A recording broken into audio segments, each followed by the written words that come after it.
প্রিয়তম জর্জ, আবার দেখা হয়ে গেল।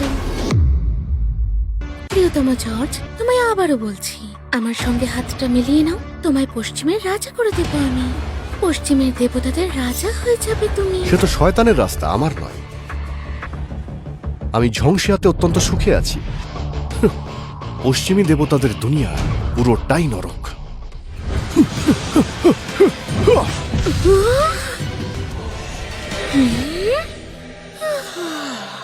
আমার মন্ত্র সিদ্ধ তলোয়ার বধ শক্তিকে বধ করো।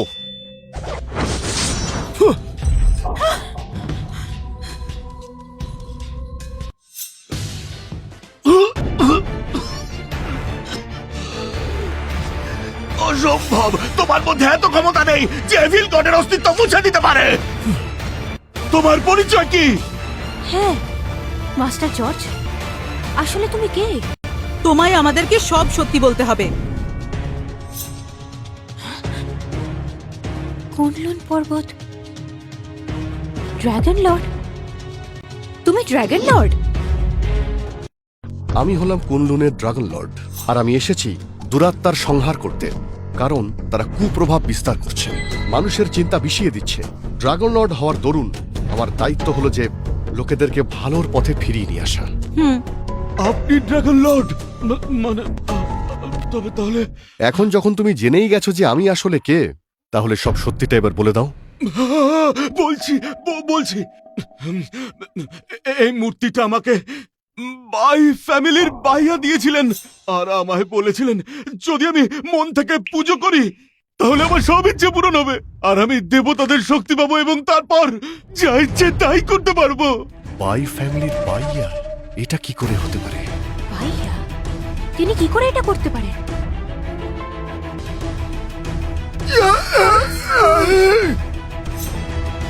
বুঝতে পেরেছি। বুঝেছো? কি বুঝতে পারলে? আমার মনে হচ্ছে সর্পদেবতার দুরাত্মা বাই ফ্যামিলিতে লুকিয়েছে। By family? তাই এই ব্রেসলেটে কুনলুন পর্বতের শিলমোহর রয়েছে। তাই ক্যাথরিন বাড়িতে ঢুকলেই পশ্চিমী দেবতার চিহ্ন গায়েব হয়ে যায়। এই ব্রেসলেট দুরাত্মাকে দমন করে দেয়, আর সে তখন লুকিয়ে পড়ে। না, বাই ফ্যামিলির ঘোর বিপদ। দুরাত্মা দেখছি খুব তেজিয়ান হয়ে উঠেছে। জেড ব্রেসলেট না থাকায় খোলাখুলি বেরিয়ে এসেছে। তুমি এখানে? মা, এই সব নষ্টের গোড়া। মিস রোজি আর মিস সুজানকে দিয়ে আমায় অপমান করালো, তারপর আমায় ব্ল্যাক লিস্ট করিয়ে দিল, আর নিজে হাঁ করে দাঁড়িয়ে সবটা দেখলো। দেখো আমার দিকে, মেরে মেরে গাল ফুলিয়ে দিয়েছে। দেখো না, হাঁ করে দাঁড়িয়ে সবটা দেখলো। অপদার্থ, এখানে আসার সাহস হলো কি করে? বাই ফ্যামিলি তোমায় থাকতে দিল, খেতে দিল, আর তার এই প্রতিদান দিলে তুমি? কি হলো? তুমি এরকম কি করে করতে পারলে? জবাব দাও, নইলে তোমায় ঘাড় ধাক্কা দিয়ে বের করে দেবো। লাগবেন না আন্টি, আমি এমন কিছু খারাপ করিনি। উল্টে আমি ম্যাডিকে বাঁচিয়েছি। মেয়েটিকে বাঁচিয়েছো? এইসব যখন হচ্ছিল তুমি কোথায় ছিলে? ওরা মেয়েটির সাথে এরকম দুর্ব্যবহার করলো। সুজান আর রোজের কাছে ভালো হওয়ার জন্য আমার বোনকে ব্যবহার করেছো তুমি। এখন এসব কথা বলার সময় না। আমি জেনেছি বাই পরিবারের মধ্যে অশুভ শক্তি লুকিয়ে রয়েছে। আগে আমাদের সেটাকে খুঁজতে হবে, না হলে বাই ফ্যামিলি বরবাদ হয়ে যাবে। কি সব বাজে কথা বলছো? তুমি প্রথমে আমার মেয়েকে অপমান করলে, আর এখন আমার ফ্যামিলির বদনাম করছো। আমায় বিশ্বাস না হয় ম্যাডিকে জিজ্ঞাসা করুন। ও নিজের চোখে দেখেছে। ঝং কর্পোরেশনের অফিসে দাঁড়িয়ে ও নিজে সেটা অনুভবও করেছে। আমি আবার কি দেখলাম? বোকা পেয়েছো আমাদেরকে। তুমি আমাকে ফাঁসানোর জন্য ফাঁদ পেতেছিলে, আমাকে ভয় দেখানোর জন্য আমার ইন্টারভিউটা মাটি করলে, ওই লোকটাকে মারলে, আর তারপর আমাকে ব্ল্যাকলিস্ট করিয়ে দিলে। আর যেই আমি তোমার প্ল্যানটা ধরে ফেললাম, তখন কোন রাক্ষসীকে ডেকে তুমি আমাকে ভয় দেখানোর চেষ্টা করলে। আমি তোমায় চিনে গেছি। ক্যাথরিন, বিশ্বাস করো, যদি তাড়াতাড়ি এই দুরাত্মার সংহার না করা যেতে পারে, তাহলে বাই ফ্যামিলির সর্বনাশ হয়ে যাবে। অনেক হয়েছে জর্জ, এসব বাজে কথা বলা বন্ধ করো। আমি ভেবেছিলাম তোমার বোধোদয় হয়েছে, আর নিজের ভুলের জন্য তুমি ক্ষমা চাইতে এসেছো হয়তো, কিন্তু দেখে অবাক হলাম যে তোমার কোনো পরিবর্তনই হয়নি। আমি তোমাকে বলছি, এগুলোকে বাজে কথা বলে ভেবো না। আমি বুঝতে পেরেছি আঙ্কেল বাইকে সেই সময় এই অশুভ আত্মাই হত্যা করেছিল, আর এখন সে গোটা বাই ফ্যামিলির পিছনে লেগেছে। তাই আমি আঙ্কেল বাইয়ের হত্যার বদলা নিতে এসেছি। কি বললে তুমি? তুমি বাইয়ের মৃত্যুর কারণ জেনে গেছো? কি জানো তুমি? মা, এ তো মিথ্যে বলছে, একে বিশ্বাস করো না। তুমি চুপ করো। আজ অব্দি বাইয়ের মৃত্যুর আসল কারণটা ঠিক করে জানা যায়নি। আমার বুকের মধ্যে আজ অব্দি খচখচ করে। সত্যি বলো, কি সত্যিই জানো? আর যদি দেখি তুমি মিথ্যে গল্প সাজানোর চেষ্টা করছো, তাহলে কিন্তু আমার থেকে খারাপ আর কেউ হবে না, জেনে রেখো। আমি একদম সত্যি কথা বলছি আন্টি। সেই সময় আঙ্কেল বাই আর আমার বাবা দুজনে মিলে একসাথে ফরেন গডদের তাড়া করতে করতে তাদের পাতা ফাঁদে পড়েছিলেন। প্রথমে আমার বাবা মারা যান, তারপর আঙ্কেল বাই, তারপর আমার পুরো পরিবার শেষ হয়ে যায়। কিন্তু আঙ্কেল বাই আমাকে রক্ষা করে কুনলুন পর্বতে পাঠিয়ে দেন। এই সবকটা কথা শুধুমাত্র পশ্চিমী দেবতা আর অশুভ শক্তি ছাড়া আর সবই আমরা জানি। তাহলে ভাবো, যখন বাবা আর আঙ্কেল বাই ফরেন গডদের পিছু নেন, তখন তাদের মিশন গোপন রাখা হয়েছিল। সেই মিশনের কথা তাহলে শয়তান জানলো কি করে? সে আগে থাকতে তাদের জন্য ফাঁদটা পেতে রাখলো কি করে? তুমি তো বললে এই দুরাত্মা অত্যন্ত শক্তিশালী, তার নিজেরই নিশ্চয়ই ক্ষমতা ছিল জানার, এতে এত ভাবার কি আছে? কিন্তু ওনারা যখন অন্য শয়তানদের পিছু নিতেন, তখন তাহলে তারা কেন ধরতে পারেননি? কিসব বাজে বাজে কথা বলছো তুমি? আমি বলতে চাইছি যে হতে পারে এই মিশনটায় অন্যদের সাথে কোনো তৃতীয় ব্যক্তি ছিল যে সবটা জানত। কি বললে? কোনো তৃতীয় ব্যক্তি? একদমই তাই। আর সেই 3 নাম্বার লোকটাই সর্পদেবতাকে আমার বাবা আর আঙ্কেল বাইয়ের খোঁজটা দিয়েছিল। তার জন্যই আমার পুরো পরিবার আর আঙ্কেল বাইয়ের প্রাণ যায়। কি বলেন আঙ্কেল, আপনার এই বিষয়ে কি মতামত একটু বলুন। তুমি তো দেখছি গল্প ভালো বলো। তুমি কি প্রমাণ করতে চাও? হ্যাঁ, আঙ্কেল বাই, আমি জানতে পেরেছি যে সেই সময় আমার বাবা আর আঙ্কেল বাইকে কুনলুন পর্বতের পক্ষ থেকে এই মিশনটা যখন দেওয়া হয়েছিল, তখন তাঁদের সাথে আরও একজন ছিল। সেই ব্যক্তি আমার বাবা আর আঙ্কেল বাইয়ের সঙ্গে এই মিশনের সাথে যুক্ত ছিল, কিন্তু সেই ব্যক্তি গা ঢাকা দেয়। আর তারপর যখন ম্যাডি ঝংসে বিল্ডিং ইন্টারভিউ দিতে যায়, সেখানে আমরা চু বেনকে ফরেন গডের পুজো করতে দেখি। সে আমাদের বলে যে ফরেন গডের সেই মূর্তিটা যেটা আমরা তার ঘরে পাই, সেটা তাকে আঙ্কেল বাইয়া দিয়েছিলেন। আর এটা শুনে পুরো হিসেবটা জলের মতো পরিষ্কার হয়ে গেল।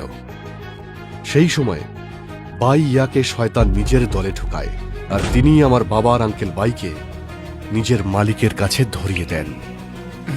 আন্টি, এই হলো সেই ঘটনার সম্পূর্ণ সত্য। ভাইয়া, সত্যি কি তুমি নিজের দাদাকে মেরে দিয়েছিলে? মা, তোমার কি মাথা খারাপ হয়ে গেল? এক্ষুনি জর্জ কুনলুন পর্বতের কথা বলল। কুনলুন পর্বতে থাকেন ড্রাগন কিং, যিনি পুরো ঝংসিয়ার রাজা। সেখানকার সব ঘটনা গোপন রাখা হয়। তাহলে সেখানকার কথা এ জানলো কি করে? আমার তোমার উপর করুণা হয়। আমি ভেবেছিলাম যে তুমি হয়তো পূর্ব সমুদ্র থেকে আসা এক অনাথ ছেলে, আর তাই তোমায় আমরা আশ্রয় দিই। কিন্তু তুমি তো দেখছি এক আদ্যপান্ত স্বার্থপর লোক। এমনকি ইন্টারভিউতে মেডিকে সাহায্য করার বদলে ব্যাপারটা বিগড়ে দিলে। আর এখন বাই ফ্যামিলিতে নিজের জায়গা তৈরি করতে তুমি আঙ্কেল বাইয়ের বদনাম করার চেষ্টা করছো। সত্যি বলতে আমার তোমায় দিকে ঘেন্নে করছে জর্জ। আমি সত্যি বলছি না মিথ্যা, এখনই জানতে পেরে যাবে। কি করছো এটা? পাগল হয়ে গেছো তুমি?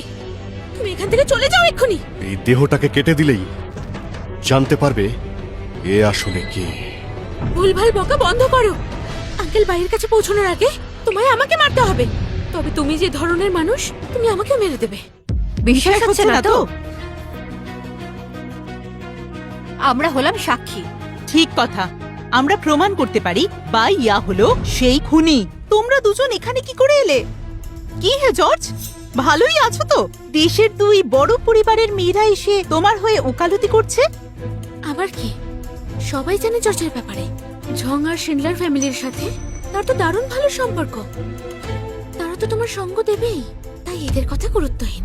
আমার বাই ফ্যামিলিকে অন্তত কৈফিয়ত দেওয়ার প্রয়োজন নেই। শোনো জর্জ, তুমি বললে ভাইয়া বাইসোকে মেরেছিল, এর প্রমাণ কি? যখনই আমি এর দেহটাকে কেটে দেব, তখনই সব সত্য বেরিয়ে আসবে। এ আবার কেমন কথা হলো? তুমি আমাকে মেরে দিলে, তারপর দেখলে যে তুমি ভুল, তখন আমায় কিভাবে ফেরাবে? আমি ভুল কিনা তা তুমি নিজেই ভালো জানো। অনেক হয়ে গেছে জর্জ। আমি জানি না আঙ্কেল বাইয়ের প্রতি তোমার কি শত্রুতা, কিন্তু এটা ছেলে খেলা হচ্ছে না। আঙ্কেল বাই যদি নির্দোষ হন আর তুমি ওনাকে এখানে মেরে দাও, তখন তুমি কি করবে? ওনাকে কিভাবে বাঁচিয়ে তুলবে? জবাব দাও। সেক্ষেত্রে আমি আত্মাহুতি দেব। আত্মাহুতি? তোমার জীবনের মূল্য কি? কে বলছে যে মাস্টার জর্জের জীবনের কোনো মূল্য নেই? হুঁ, তোমার পুরো বাই পরিবারকে একসাথে ধরলেও এই মাস্টার জর্জের নখের যোগ্য হতে পারবে না। মাস্টার জর্জের যা ক্ষমতা, যদি উনি বাই আর বলি চান, কারোর এত সাহস হবে না যে ওনার সিদ্ধান্তকে প্রশ্ন করবে। এই নোংরা লোকটার ক্ষমতা, নর্দমার কীট, এর কোন ক্ষমতা জৌলুসে সবাই চোখে অন্ধকার দেখছে। আর এর সাথে জুটেছে এই দুই মেয়ে, এই তো মুরদেদের। মাস্টার জর্জকে তোমার এত সাহস কি করে হয় অপমান করার? মাস্টার শিন্ডলার, আমি মানছি যে আপনার সামনে বাই পরিবারের গুরুত্ব নেই, কিন্তু এই লোকটা তো আপনার মেয়েকেও ঠকিয়েছে। আমি বুঝতে পারছি না এই লোকটাকে আপনি সমর্থন কেন করছেন। তোমরা কেউই তো দেখছি কিছুই জানো না। মাস্টার জর্জের ক্ষমতা হলো অপরিসীম। দুর্ভাগ্য তোমরা কেউই সেটা দেখতে পাচ্ছ না। তোমরা হলে প্রত্যেকেই প্রকৃত অন্ধ। জর্জ কি এমন বিশ্বসেরা? সবাই প্রশংসায় পঞ্চমুখ হয়ে আছে। আমিও একটু শুনি কি করেছে এমন? একটা রাস্তার আবর্জনাকে সবাই মাথায় করে কেন বসিয়ে রেখেছেন বলুন? তাহলে তুমি মন দিয়ে শোনো। মাস্টার জর্জ হলেন কুল্লুর পাহাড়ের ড্রাগন কিং, এই জোশিয়ার অর্ধেক নেতা। অসম্ভব।